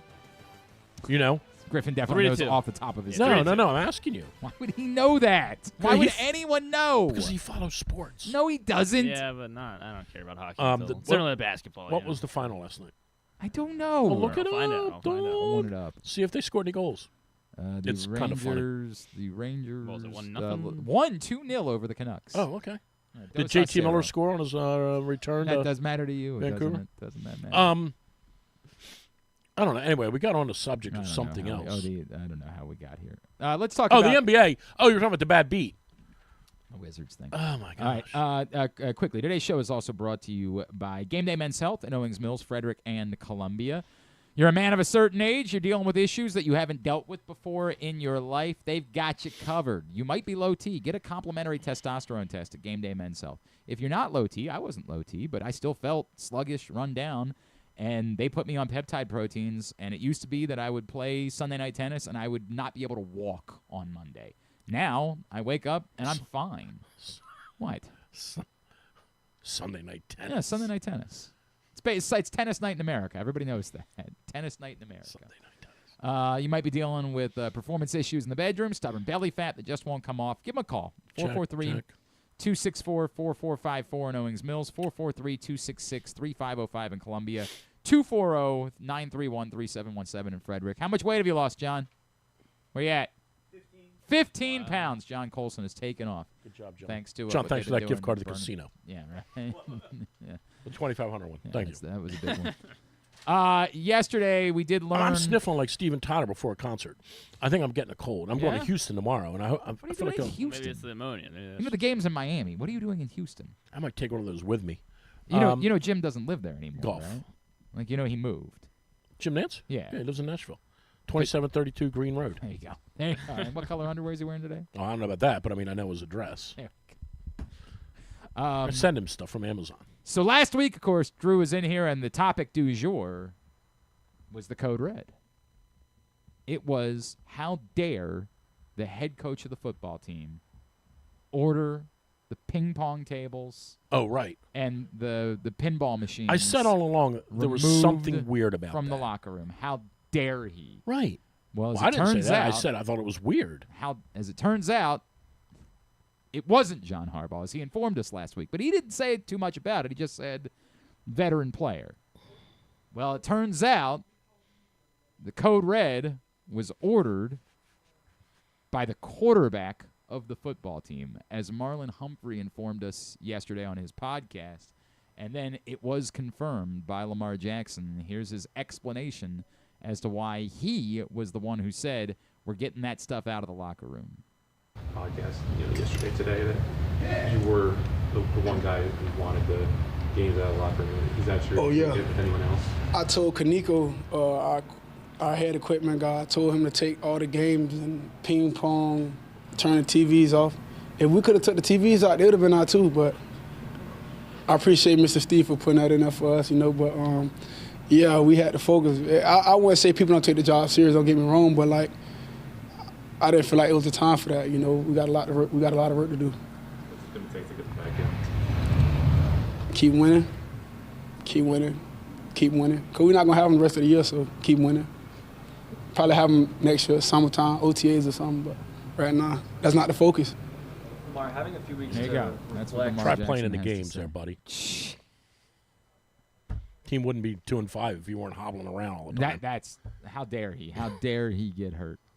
It's a weird thing, but like in a weird way, I have no choice but to respect it. Like I don't care. This is the same thing that they did to Nuke Lelouch. The rose goes in the front, and if we move the rose to the front and you pitch better, it's because we moved the rose to the front of your underwear. Right, that's the way that it works. There's nothing wrong with this at all, but there's also no logical explanation for it. But there was, to me, something wrong with the idea of the coaches doing it. The idea of the coaches doing it made no sense. It made no sense. It doesn't, to your point, it doesn't actually make a difference. I've never had a bear in my front yard ever since I put the sign out that said no bears. A new TU student lives here. Oh, okay. I've never had a bear in my front yard since I put that sign out for Ethan. I'm going to say we should all probably start thinking about putting those types of signs on our front yards. Don't have any bears. We might want to think about that. No, That's I don't. what this is. We all agree that they won last year and they had games in there. Well, they didn't win the Super Bowl. Yeah, I know. Not sure if you're aware. Only one team does there, Chief. Oh, you're one of those fans, huh? No, I mean, another disgruntled. Only one team can win the Super Bowl. They haven't done it in a long time. But I respect the fact that the star player of the team who makes the most money says, I'm not saying that he said this, but I like ping pong. I like video games. I like throwing a basketball in the hoop. But I'm getting away from that because we're going to try to win football games. I respect that. I have no problem with not at all. if but to think that it actually matters is stupid. Both things are 100% true. Right. If Lamar Jackson says, I want these guys to get a message. I do this with my golf team. You can't wear earbuds, headset, or anything while we're playing golf. You want to come back to the putting green and put it in? No problem. I have zero. Like during a competition? No, but even practice. Okay. If we're practicing today, you can't wear your headset or your earbuds while we're practicing. Look, but I have no. I question everything about you as a coach, Yeah, but sure. I can't really question that. But I have no real knowledge that we would. You know, we went 14-1, 13-1 whatever we went last year. I have no idea if we would have gone 14-1 with all that stuff in their ears. Right, of course. This is my rule. This is what we do.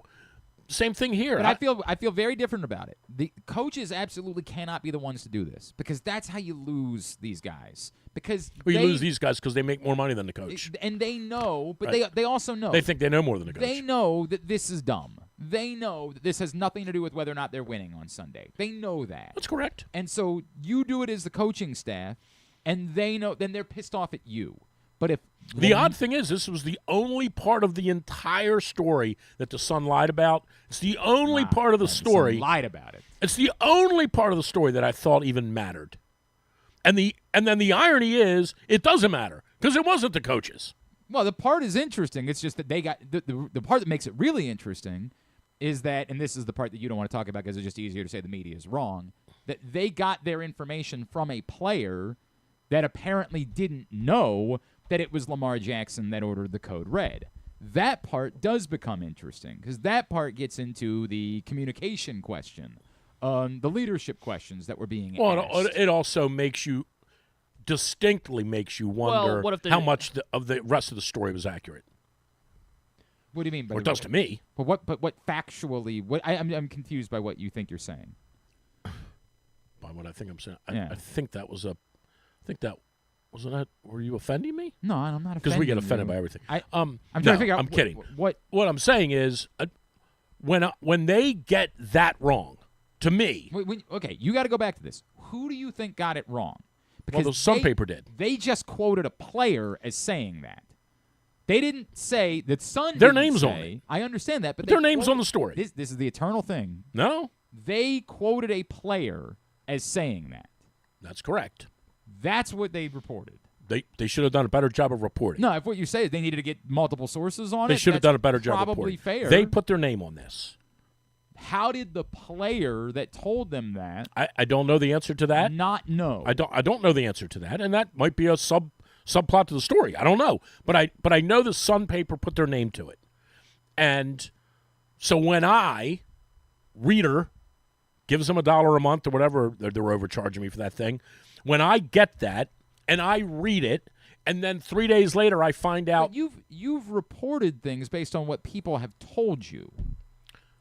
When I, as the reader, see that, it then makes me say, what else about the story did you get wrong? Right, but what else could they have gotten wrong? Dissension amongst the troops with the offensive coordinator, the coach. Player A says whatever. Anything they wrote is then subject to scrutiny. So here's what I would say. Which it's always subject to scrutiny anyway. Well, of course, everything's subject. I think when they wrote it, we were scrutinizing it, right? And this is the part. Without knowing. And this is where John is right. Right. But he's saying this directly to you and I, and to anyone who's ever used an anonymous source. John's right. When he said the other day, I put zero stock in it because no one's name was attached to it. He is right about that. That said, you and I have in the past. We have to. We have no choice. participated in that because we had relationships to protect. And I used this example the other day at Drew's Morning Dish. When I got the tip about the road uniforms going back to Baltimore, and I said to the person, tell me how you know this is true. They said, I almost gave away the gender. They said, I was the one that put the drawings in the FedEx envelope to send to New York. I felt pretty good about that. I felt pretty good. Like, dude, you're not leading me down a bad path, right? Dude, I put the drawings in the envelope, and I sent it to FedEx. Okay, I'm going with it, but I wasn't going to tell people that. Right. I just said for a month, I know they're changing the uniforms. And I'm not telling you how I know. Now I'm telling you now because that person's long gone. Right. But sometimes you have to do it. If I would have said on the radio the next day, the person who put them in the mail, and that person was going to lose their job. Yes, 100%. So we do have to do it. Right. But That's the way that it works. But I also understand on the outside, people would have said, dude, if you don't have the name associated with it, how do we know it's true? I don't believe you. That's so the way this that is it a works. media. I respect John for saying that the other day. Like, I'm not putting any stock in anything that was written because no one wanted to put their name to it. But then I see how you and I operate, and I get it. That's the reality of it. The reality is, for the record, even if people have put their name to it, Kevin Van Valkenburg can't go in the Ravens facility anymore because of this. Because of, there's lots of things that the Ravens have come down. Because of this, right? I mean, of this topic. Kevin didn't do anything wrong. Kevin didn't do anything wrong at all, but Kevin got some bad information, and the Ravens reacted to that. If Kevin would have gone, and he wouldn't have done it, but if Kevin would have gone public and said that, I don't even remember who it was. There was a player that was in question. You would probably remember this. You don't have to say it on the air, but it was an offensive lineman who gave them bad information. Now, if they would have said that guy's name, the Ravens probably would have cut him. I don't know. Well, I mean, I don't know. That was a pretty damning story. Yeah, I understand, but I don't know if they would have done that. I don't know if that would have been the case. I don't know either, but it was a damning story. And it turned out that he gave them the wrong information. So, I mean, he is persona non grata there. It doesn't really matter what he does. There's a lot of people that are turning persona non grata there. That's a whole other story, too. That's a different, and it's part of the, but by the way, and it's part of, this is the thing that you don't want to say back to John, where you say, John, we have to do it this way because you won't let us talk. You won't let people That's talk correct. openly. And so, and that is the truth. Like, now you're speaking about the truth of the dynamic that's changed in the last 25, really since the internet, but the dynamic that's changed in the last 25 years between the team and the media, and this was the fight we always had. You're openly hostile towards us. This is the fight we always used to have. There were lots of Oriole radio station fights. Yep. But the one thing that the Orioles never, and I'm speaking more about me personally now, I'm not talking about everyone, but I can speak for you because I do think in your heart you and I had a very similar nature. I never wanted anything but good for the Orioles. Of course. My whole life. Yes. I never I've gone through this. I went to the games. I was there when they came home from Philadelphia. I love the Orioles. I've always loved the Orioles. I still watch the freaking games. I've always loved the Orioles. When I was on the radio and they lost 9-2 again last night in front of 7,200 people, I couldn't go on the air the next day like some of the guys on TV did and said, I know they lost 9-2, but Robert Andino had 2 hits. Work that walk. I just couldn't do it because people were going to say, Drew, you must work for the team. Correct. So, but the problem is when we would go and when we would say to them, like we would go to spring training and say, can we get player A for 5 minutes? No, I can't do that. Well, why not? Well, we don't know what you're going to say. What I'm going to say is, tell me about. I'm going to give them the 4 questions that any other nerd would give them. Tell us about the season. You looking forward to it? Excited to be down here, aren't you? Like, this is the problem. And the Ravens, I don't want to say it's. I don't want to say that this is all unraveled since Kevin left, but that is the truth. If you really want the truth. If we're really going to be honest, this is all unraveled since Kevin Byrne left. Because Kevin wouldn't have allowed this kind of stuff. Now, Kevin was also protective of the brand, and Kevin was also understanding of the relationship between the flagships who pay the money, but Kevin would not have – this hostility and this friction would not have occurred with Kevin. Because Kevin got it. You're not the enemy. But you're correct. Not the enemy here. And now – I'm not saying this because he's my age, but like Kevin's an old school guy who still understands the value of having Glenn Clark come on the radio and talk about the football team. And now what you get, and I'm not singling anyone out or picking on anyone at the FM station, but now what you get is the only station in town has an adversarial opinion of a football team that, generally speaking, all they've ever done is won. For the most part. Yeah. But they have an adversarial relationship. And you know, maybe they probably don't care because at the end of the day, they're all making $125,000 a year and the team was bought for $600 million and it's now worth $2 billion. And so at the end of the day they don't care. But that's why you have these conditions. You can't come to practice and report on what's going on and that we're practicing the end around. No one cares. And we're not really going to answer questions honestly when you show up to a press conference. We're going to play games. It's so bad, and this is really a telling statement to me because I'm removed from it now. It's so bad that I hear the coaches snipe at the dudes who work for the team. They work for the team. They write for the team's website. Employed by the Baltimore Ravens. Yes. And they still snipe at them. Mad at them, right. 100%.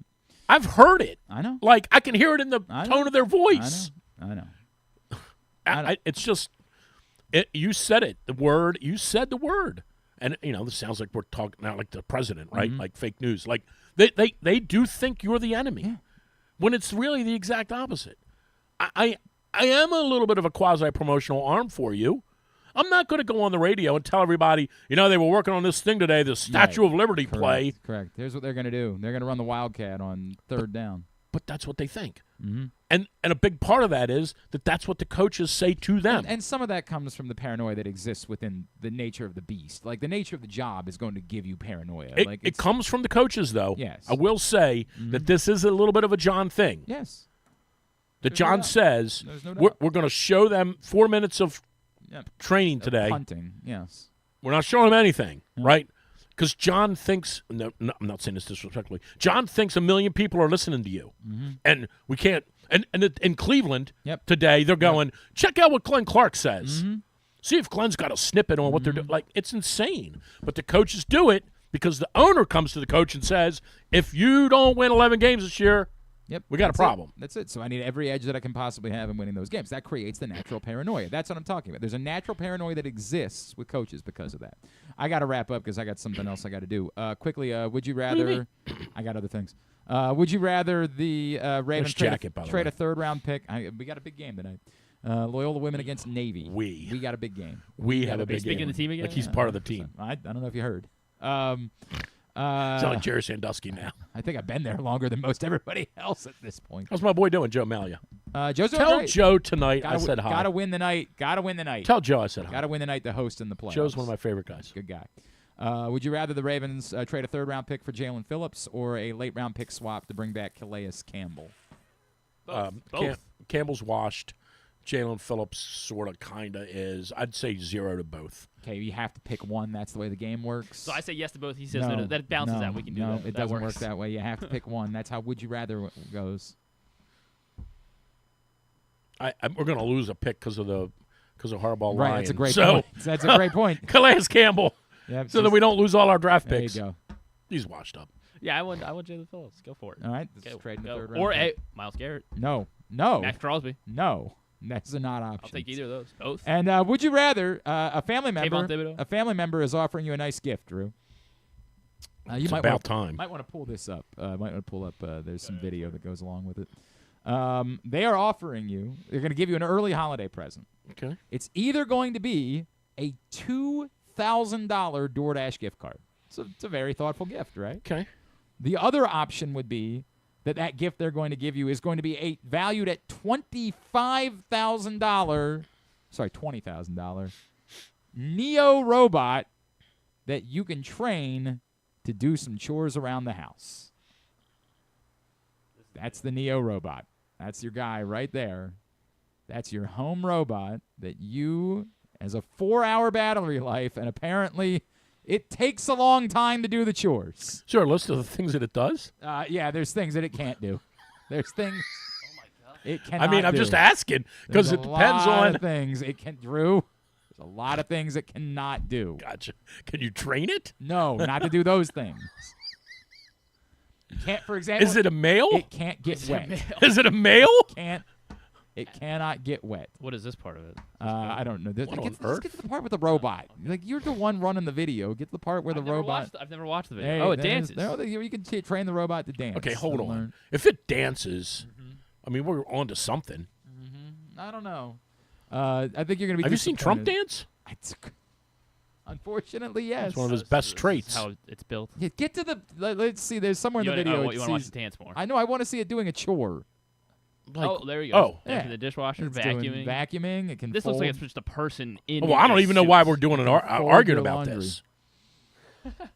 Dude, are you insane? It only has a 4-hour battery life, and it takes apparently a very long time to do these things. You're going to have to put a lot of effort into training it. But it can empty the dishwasher, so I charge it for 12 hours a day. And keep in mind, let's be honest. How much battery life does your wife have? That's a great. It's a great question. She's 2 hours. It's a great, and then she's done. At most. Yeah, right. At most. Wait, can it drive a car? Now, are they going to kiss? Maybe. Oh, it's watering the plants. Add to it. It's watering the plants. Now you're. Can it like? I think it's. Can it clean up? Come on. You're insane if you don't take this thing. I think it said that you don't want it to water your plant. If it gets wet, then it shuts down. But you're nuts if you don't take this. No. I don't want to mess around with any of this stuff. You're insane. Could not disagree more. Could not disagree more. But this thing looks harmless. It can't fold closed. I'm not messing around. I mean, it can hang up a jacket, but it can't. How's this thing's putting? It's a question I don't know the answer to. Dude, you're nuts. You got to take this thing. Nope. Imagine you say to the neighbors, hey, by the way, there's going to be somebody out in the driveway raking the leaves. Right? And then when it gets you can shot, watch what it's doing. Dude.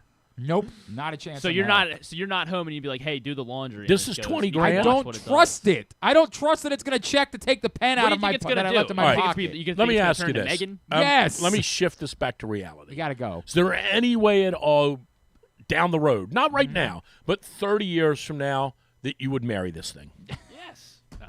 Drew Forrester.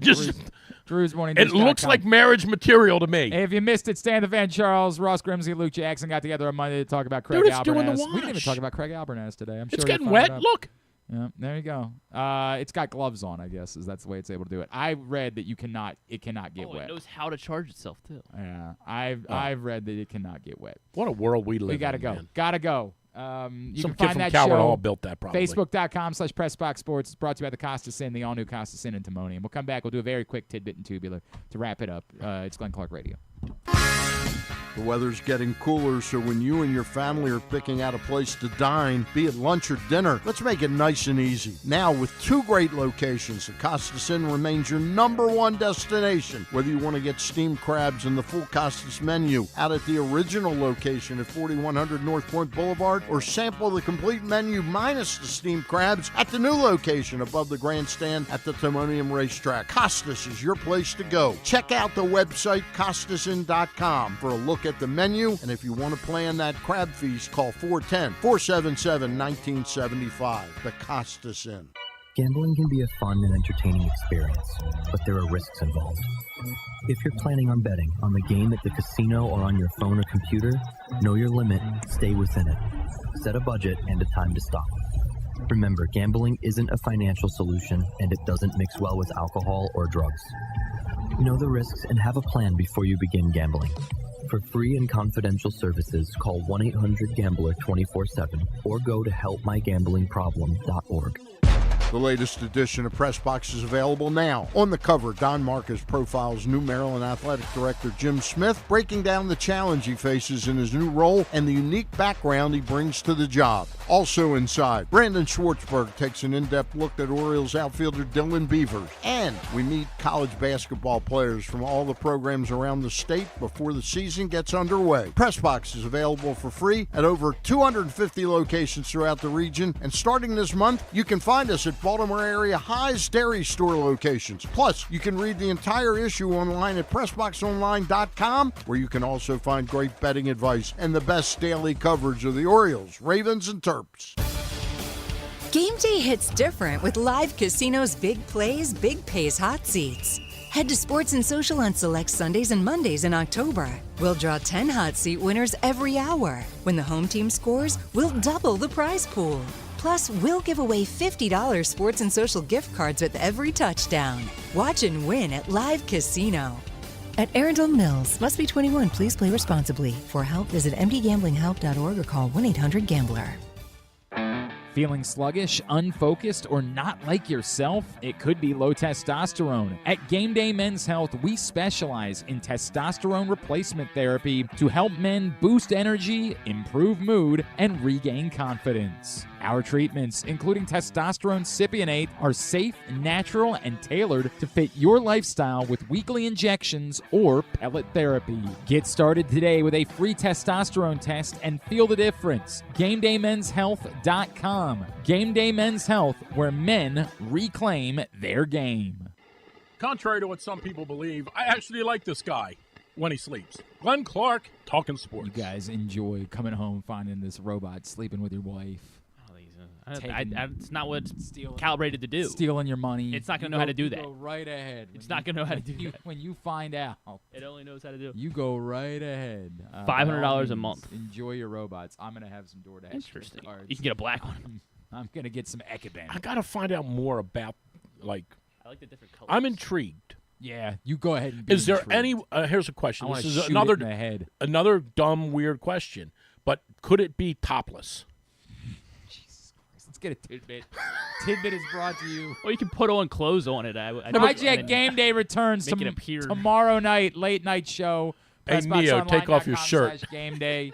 Myself, Rita, Casey, like Bradley Cooper. Stek, Tyus Bowser, hang with us Stetka. after the game. PressBoxOnline.com/Game Day. It's all brought to you by Game Day Men's Health. Stetka. 1-800-GAMBLER. HelpMyGamblingProblem.org. A number that you should maybe write down at some point. The Costas Inn and Live Casino and Hotel. Would you stop over there? I got to go. I got a thing to do in 11 minutes. I got to go to what? Are we doing this? Yeah. Tidbit. Yeah. There are 5 FBS teams that don't have university in their name. What? 5 FBS teams that don't have university in their name. Boston College. Yep. Should I set like a timer? I mean, it's going to be... You should be able to get it. Should I? Yeah. Texas A&M. No, it's Texas A&M University. TAMU. Yeah. Texas A&M University. Yeah. This is impossible. I would say USC, but the U stands for university. Thank you. Look at you. Look, my guy. This guy over here. That's why I wouldn't say it. Oh, Navy. Yep. Army. Yep. Air Force. Okay, well, they don't count. They do count. Yeah, they do count. Very much they count. So that's 4. Okay. One more. The Citadel. They are not a FBS. Not FBS. That's a good guess. It's not a good guess. Don't encourage him. It's not a good guess. Drew, that was a good effort. Good job. Good effort. Damn. I bet it's an Ivy League school because they all have their nose in the air. Well, Ivy League's also They're FCS. not. Oh, they're not FBS. means. Oh, yeah. Sorry. It's not Notre Dame. They're the University of Notre Dame. Man, this is a good one. We got to go. He's got something to do. I have stuff to do. But we can't. I'm sure as soon as I'll be like, No, oh, we just right, nope. yeah. We're not doing that. Hang on. All right. Because I'm going to get it. It's Syracuse University. It's Rutgers University. It's the University of It's not Maryland. I'm not sure they're FCS. Same conference. Stop. Okay. Oh. All right, go ahead. Same conference as. Same conference as Boston College. Oh. I got it. You do? Think it through. Oh, is it because it's technically Virginia Polytechnic Institute? No, I think it's. Are they Virginia Tech University? I think. I guess, but I think because isn't it like hokey I for the boys of VPI, which means that technically the school is called Virginia Polytechnic Institute. No, they are state university. It's Virginia Polytechnic Institute and State University. So they have. That's kind of a weaselly way. Yeah, that's a weaselly way of. But I already know the answer. Okay, go ahead. I have no idea. You have no idea what. I was just trying to bluff. All right, I can do all that. It's not SMU. It's not Cal. It's not Stanford. It's not Rice. It's not. They're not in that league. But it's not Rice. But no, it's not Rice. It's not the Right, University right. of Yeah, Louisville, good job. Florida State University, It's University of Louisville, by the Miami. way. No, it's not. Is it Georgia Tech? Georgia Institute of Technology. Okay, there you go. There It's you the go. same Georgia concept. Tech. Told you. Georgia Tech. It was in that conference. Very good. That was painful. That was All good. right, That was good. here's what's coming up tonight. You know, I got in tubular there. Wise. Did you? I did. That's great. I went in. I went right in the cafeteria. Yeah. So when people say, You got "What in. schools did you get Sure as into?" hell I got in. You walked said right, I got into Georgia Tech. Walked right in. They didn't kick you out or anything. Unlike at Yankee Stadium. Right. Tubular for tonight. All right, God bless you you by guys. The print see ya. Love you. It's brought to you by the print issue of Press Box. Go get it today at your Baltimore area High's Dairy Store. Jim Smith on the cover. Great story from Don Marcus. Game 5 in the World Series tonight, 8 o'clock or after 8 o'clock. That pisses me off. On Fox. 5-4 Dodgers. Trey Savage, Blake Snell, the pitching matchup for Game 5 of the World Series. That's what you're watching. I'm not going to pretend like you're going to watch anything else. Anything non-sports? Survivor. Ballad of a Small Player looks kind of good on Netflix. No, it doesn't. Colin Farrell he gambles a lot in Macau, and then gets kind of caught up in something, and I don't know, it looks dramatic. Same director as All Quiet on the Western Front and Conclave, so it looks pretty well done. All Looks right. good. Season 9 of Selling Sunset. I know you're excited. Yes. All right. So nothing. What's Tessa Thompson is in a movie on Prime Video called Hedda, which looks pretty good. It's like a. Is it about It's tattoos? like it's like a 1920s kind of period piece. It looks I do like good. Tessa Thompson. Exactly. I'm yeah. a fan of hers. Matters. All right. Thanks today to Drew, because we have to. Thanks to Leroy Hoard. We'll get that up in the greatest hits section of the Jesse Eisenberg and Steve Martin on tab Fallon. at glennclarkradio.com. Tomorrow, we'll make picks. Derek Rackley will join us before he calls Ravens-Dolphins for Westwood 1, and stuff and things. Yes. Stuff and things. Thanks to everybody at PressBox, all of our great sponsors and partners, including Live Casino and Hotel Maryland, Game Day Men's Health, CountySports.zone, your local Toyota dealer, buyatoyota.com, 1-800-GAMBLER, helpmygamblingproblem.org, Nick's Fish House, and the Costas Inn, and more. Thanks to Griffin at Griffin_Bass. Follow us, Twitter, Instagram, and TikTok at Glenn Clark Radio. Have a great Wednesday evening. Go nobody. Duke sucks.